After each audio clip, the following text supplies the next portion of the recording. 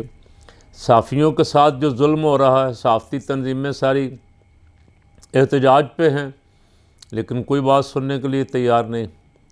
بعض معاملات میں چیف جسٹس آف پاکستان کو ہاتھ جوڑ کے اپیلیں کی جاتی ہیں کہ جج صاحب کو نوٹس لیں، کوئی ٹس سے مس ہونے کے لیے تیار نہیں ہے۔ ارشد شریف کے قتل سے لے کے عماد یوسف تک اب جو کیس بن رہے ہیں، اس کی بھی امپورٹڈ کو تو پرواہ ہے ہی نہیں۔ امپورٹڈ تو خوش ہیں کہ یہ صحافی ہمارے مخالف ہیں، لیکن صرف ایک ادارہ جو پاکستان میں جس سے لوگوں کو توقع ہے وہ سپریم کورٹ اور ہائی کورٹس ہیں، وہ بھی اگر کوئی ایکشن نہ لیں، خاموش تماشائی بنے رہیں اور جھوٹے کیسوں کے ریمانڈ ہی دیتے رہیں، بار بار ریمانڈ دیتے رہیں اور مار پڑوائیں لوگوں کو اور پھر اس کے بعد ضمانت لے لیں، تو پھر آپ خود سوچ لیں کہ آپ کے بارے میں عوام کی رائے کیا بن رہی ہے۔ اس لیے جاگیں، جاگنے کا وقت ہے، ملک بچانے کا وقت ہے۔ جب ظلم ہوگا، ناانصافی ہوگی، تو اس کے خلاف آواز تو اٹھے گی، اور ظلم کے خلاف جو نہیں بولتا وہ ظلم میں خود شریک ہے۔ اب ہم یہ کہہ کے سارے خود کہہ کے سب کو کہ بھائی ظلم کے خلاف کھڑے ہو جائیں، اور ویسے یہ بات تو تقریباً کہتے سارے ہی ہیں، کاش کو اس پہ عمل بھی کر لے کہ جو انتظامیہ ذمہ داران ہیں وہ حکمرانوں کے فرمائشی پروگرام جو غیر قانونی ہیں انہیں نہ مانیں، یہ سب کہتے ہیں، اور ان پر کوئی لازم بھی نہیں ہے کہ وہ ان کے غیر قانونی احکامات پہ بھی عمل کریں۔ لیکن بدقسمتی سے کوئی اکا دکا بندہ شاید کوئی کبھی کبھی سنائی دیتا ہے، کسی نے ایک جواب دے دیا ہے یا کسی نے معذرت کر لی ہے اس حکم پہ عمل کرنے سے۔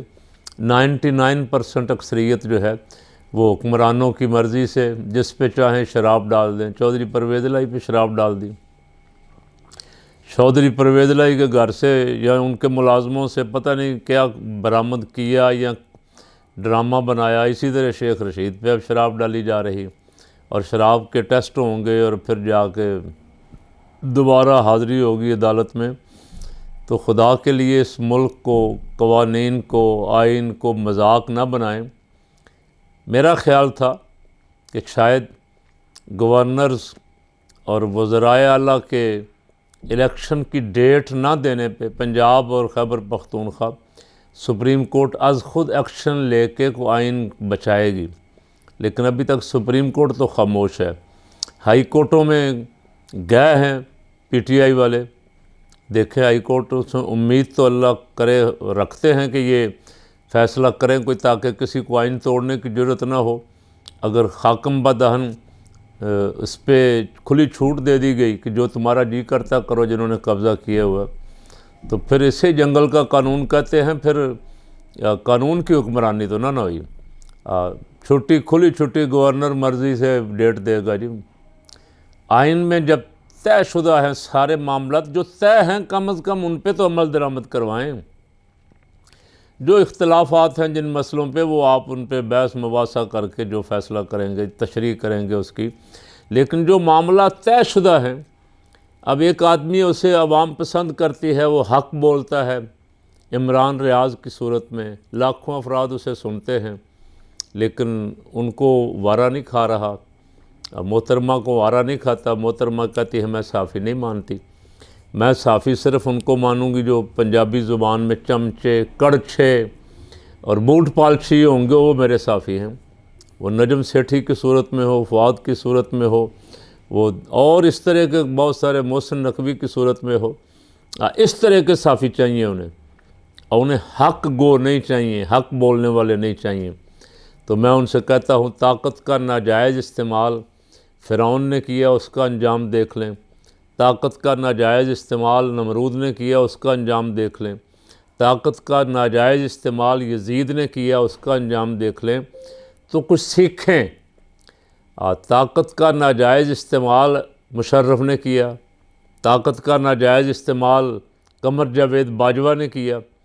امپورٹڈ سے کہتا ہوں کچھ سیکھ لیں ان سے، اس لیے کہ یہ کرسیاں سدا نہیں رہنی۔ آج آپ کے پاس ہے، کل کسی اور کے پاس ہوگی، تو یہی سلسلہ چلتا رہے گا پاکستان میں۔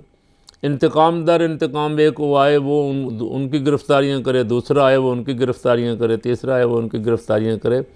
پاکستانی قوم پہ رحم کرو، اس ملک پہ رحم کرو، اس ملک کے عوام پہ کوئی ترس کھاؤ، اس ملک کے استحکام کے لیے، اس ملک کی مضبوطی کے لیے کچھ سوچ بچار کرو کہ کس طرح اسے آگے لے کے جانا ہے، کس طرح اسے ان مشکلات سے نکالنا ہے۔ اللہ تعالی ہمارا حامی و ناصر ہو۔